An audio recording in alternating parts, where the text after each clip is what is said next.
कृष्णाय वासुदेवाय हरे परमात्मने कृष्णाय गोविन्दाय नमो पंकजनाभे नमो पंकजमालिने नमो पंकजमित्राय नमस्ते पंकजाय। श्रीमद्भागवत महापुराण की जय। बद्री विशाल भगवान की जय। नर नारायण भगवान की जय। नारद जी भगवान की जय। श्री कृष्ण द्वैपायन वैष्णव भगवान की जय। सुखदेव गोस्वामी जी की जय। परीक्षित जी महाराज की जय। सूत जी महाराज की जय। शौनकादि ऋषि की जय। श्रोताबिंद की जय। भक्तबिंद की जय। श्रीमद्भागवत महापुराण श्री गुरु महाराज की जय। जय श्री राधेश्याम निताई गौर हरि। आज यहाँ पर संसार का विषय है श्रीमद्भागवत जी का 10वें स्कंदो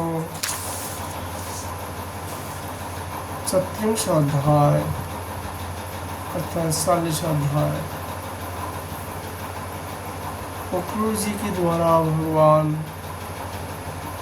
श्री कृष्ण की स्तुति।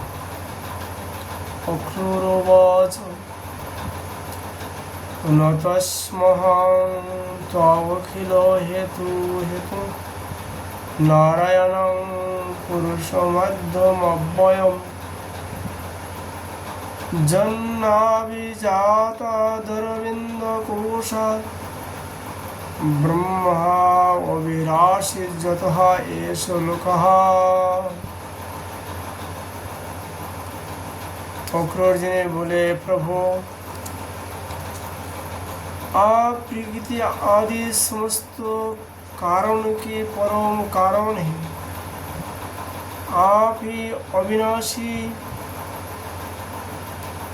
पुरुषोत्तम नारायण हैं तथा आपके ही नाभि कमल से उन ब्रह्मा जी का आविर्भाव हुआ है जिन्होंने इस चराचर जगत की सृष्टि की है। मैं आपके चरण में नमस्कार करता हूँ। पृथ्वी, जल, अग्नि, वायु, आकाश, अहंकार, महतत्व, प्रकृति, पुरुष, मन, इंद्रियों, संपन्न इंद्रियों के विषय और उनके अधिष्ठात्री देवता, यही सब सराचर जगत तथा उसके व्यवहार के कारण है और ये सब के सब आपके ही अंग स्वरूप है।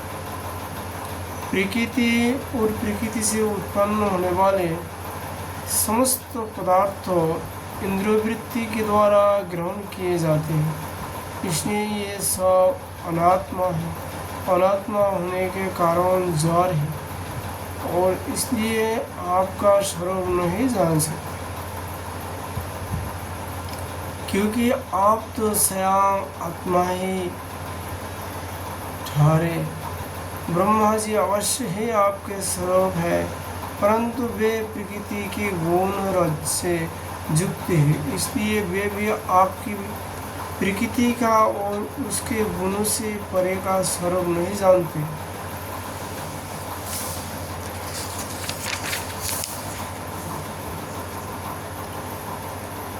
साधु जोगी स्वयं अपने अनंत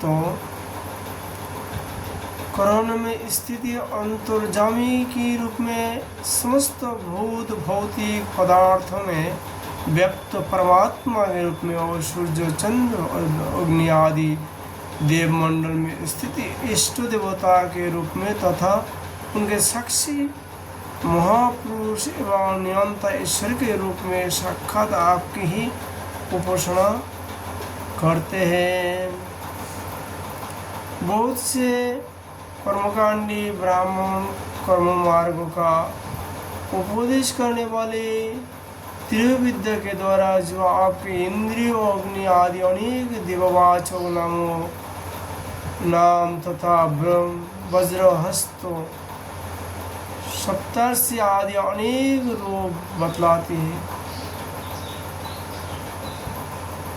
बड़े बड़े यज्ञ करते हैं और उनसे आपकी ही उपासना करते हैं। बहुत से ज्ञानी अपने समस्त कर्मों का संनाश कर देते हैं और शांत भाव में स्थित हो जाते हैं। वे इस प्रकार ज्ञान यज्ञ के द्वारा ज्ञान स्वरूप आपकी ही आराधना करते हैं। और भी बहुत से संस्कार संपन्न अथवा शुद्ध चित्त वैष्णव जन आपके बतलाए हुए पांचरात्र आदि विधियों से तन्मय होकर आपके चतुर्भुज आदि अनेक और नारायण रूप एक स्वरूप की पूजा करते हैं। भगवान दूसरे लोग शिव जी के द्वारा बतलाए हुए मार्गों से जिसका आश्चर्य भेद से अनेक अभ्यंतर भेद भी है, शिव स्वरूप आपकी ही पूजा करते हैं। स्वामी, जो लोग दूसरे देवताओं की भक्ति करते हैं वो उन्हें आपसे भिन्न समझते हैं, वे सब भी वास्तव में आपकी ही आराधना करते हैं, क्योंकि आप ही समस्त देवताओं के रूप में हैं और सर्वेश्वर भी है। प्रभु जैसे पर्वत से सब और बहुत तो नदियाँ निकलती है और वर्षा के जल से भरकर घूमती घूमती समुद्र में प्रवेश कर जाती है, वैसे ही सभी प्रकार की उपासना मार्ग घूम घाम कर देर सवेर आपके ही पास पहुँच जाते हैं।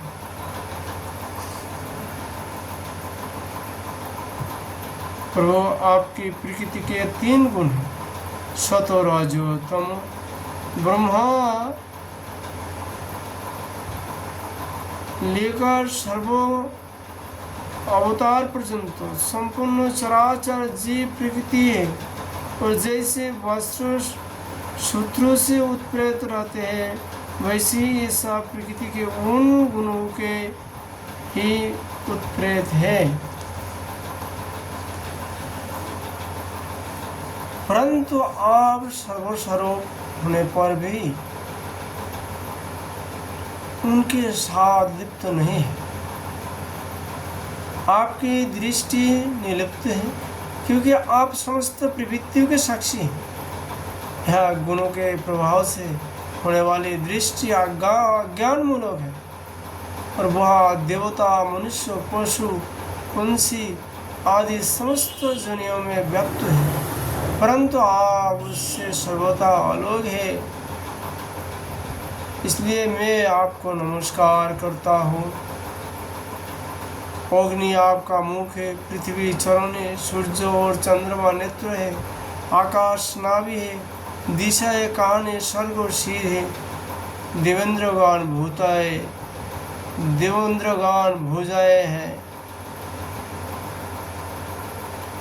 समुद्र कोख है, और यह वायु है आपकी प्राण शक्ति से रूप में उपासना के लिए कल्पित हुए हैं। वृक्ष और औषधिया रोम है, मेघ सिर के केश है, पर्वत आपके अस्थि समूह और नाक है, दिन और रात पलकों का खुलना ही निस्नय है, प्रजापति जनेन्द्रिय है, और दृष्टि ही आपका विरजय है। अविनाशी भगवान, जैसे जल में बहुत से जलचर जीव और गुलाल के फलों में नन्हे नन्हे कीट रहते हैं, उसी प्रकार उपासनाओं के लिए स्वीकृति आपके मनोमय पुरुष रूप में अनेक प्रकार के जीव जंतुओं से भरे हुए लोग और उनके लोकपाल कल्पित किए गए। प्रभु आप क्रिया करने के लिए पृथ्वी पर जो जो रूप धारण करते हैं वे सब अवतार लोग के शोक मोह की धो बहा देते हैं और फिर सब लोग बड़े आनंद से आपके निर्मल यश का गान करते हैं। और वो अपने वेदों, ऋषियों, औषधियों और सत्य व्रत आदि की रक्षा दीक्षा के लिए मत्स्य रूप धारण किया था और प्रलय के समुद्र में स्वच्छंद विहार किया था। आपके मत्स्य रूप को मैं नमस्कार करता हूँ। आपने ही मधु और कैटव नाम के असुर का संहार करने के लिए हयग्रीव अवतार ग्रहण किया था। मैं आपके उस रूप को भी नमस्कार करता हूँ। आपने ही वे विशाल कच्छप रूप ग्रहण करके मंदराचल को धारण किया था। आपको मैं नमस्कार करता हूँ। अपनी ही पृथ्वी के उद्धार की लीला करने के लिए वराह रूप शिकार किया था। आपको मैं बार बार नमस्कार करता हूँ।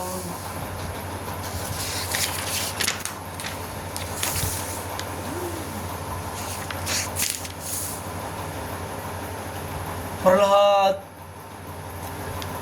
जैसे साधुजनों का भय मिटने वाला प्रभु, आपके उस अलौकिक नृसिंह रूप को मैं नमस्कार करता हूँ। आपने वामन रूप ग्रहण करके आपने पगों से तीनों लोग नाप लिए थे। आपको मैं नमस्कार करता हूँ। आप धर्म का उल्लंघन करने वाले घमंडी क्षत्रियों के बनाकर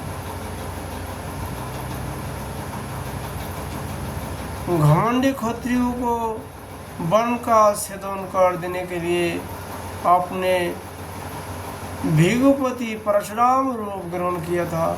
मैं आपके उस रूप को नमस्कार करता हूँ। रावण का नाश करने के लिए आपने रघुवंश में भगवान राम के रूप में अवतार ग्रहण किया था। मैं आपको नमस्कार करता हूँ। वैष्णव जनों तथा यदुवंशियों का पालन पोषण करने के लिए आपने ही अपने को वासुदेव, संकर्षण, प्रद्युम्न और निरुद्वेश शत्रुघ्न के रूप में प्रकट किया था। मैं आपको बार बार नमस्कार करता हूँ। दैत्य और दानवों का मोहित करने के लिए आप शुद्ध अहिंसा मार्ग के प्रवर्तक बुद्ध का रूप ग्रहण करेंगे। मैं आपको नमस्कार करता हूँ। और पृथ्वी के क्षत्रियों जब मृत्य प्राय हो जाएंगे तब उनका नाश करने के लिए आप ही कल्कि के रूप में अवतीर्ण होंगे। मैं आपको नमस्कार करता हूँ। भगवान, ये सब के सब जीव आपकी माया से मोहित हो रहा है और इस मोह के कारण ही यहाँ मैं हूँ और यह मेरा है। इस झूठे दुराग्रह में फंसकर कर्म के मार्ग में भटक रहे हैं। मेरे स्वामी, इसी प्रकार मैं भी सपनों में दिखने वाले पदार्थों के समान झूठे देहों, पत्नी, पुत्र और धन सजन आदि को सत्य समझकर उन्हीं के मोह में फंस रहा हूँ और भटक रहा हूँ। मेरी मूर्खता तो देखिए प्रभु। मैंने अनित्य वस्तुओं को नित्य, अनात्मा आत्मा और दुख को सुख समझ लिया। भला इस उल्टी बुद्धि की भी कोई सीमा है? इस प्रकार अज्ञानवश सांसारिक सुख दुख आदि द्वंद्व में ही राम गया और यह बात बिल्कुल भूल गया कि आप ही हमारे सच्चे प्यारे हैं।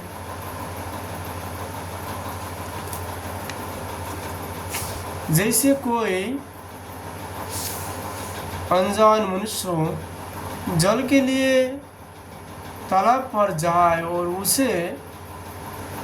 उसी से पैदा हुआ शिवार आदि घासों से ढका देखकर वैसे समझ ले कि यह जल नहीं है, तथा सूर्य की किरणों में झूठ मूठ प्रतीत होने वाले जल के लिए मृग तृष्णा की ओर दौड़ पड़े। वैसे ही मैं अपनी माया से छिप रहने के कारण आपको छोड़कर विषय में सुख की आशा से भटक रहा हूँ।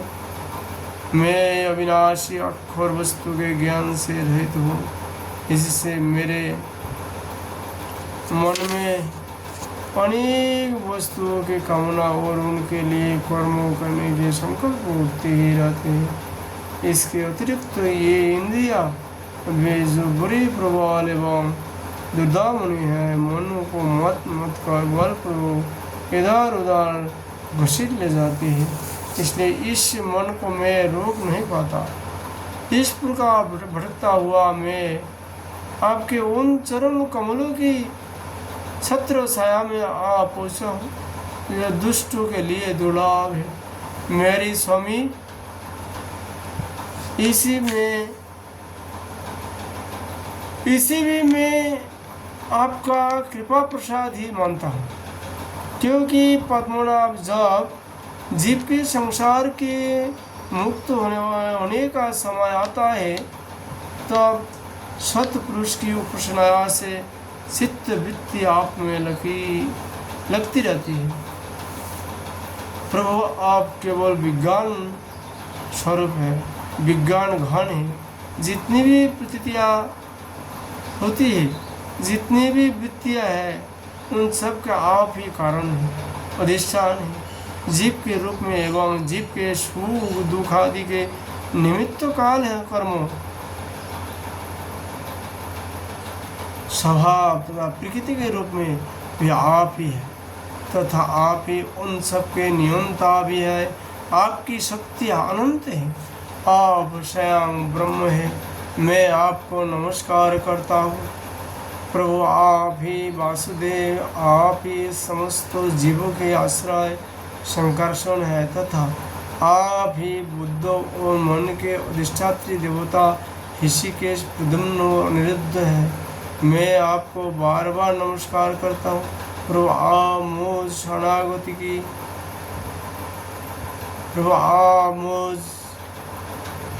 शरणागतों की रक्षा कीजिए। प्रभु, आप छोड़ के मेरे और दूसरा कोई नहीं है। मेरे तो गिरधर गोपाल, दूसरे तो ना कोई। आज हम लोग श्रीमद् भागवत जी का कथा यहीं विश्राम देता हूँ। इति श्रीमद् भागवत महापुराण परमहंसं संहितायां दशम स्कन्धे पूर्वार्धे ओक्री स्तुति नाम 27 अध्याय। राधे राधे।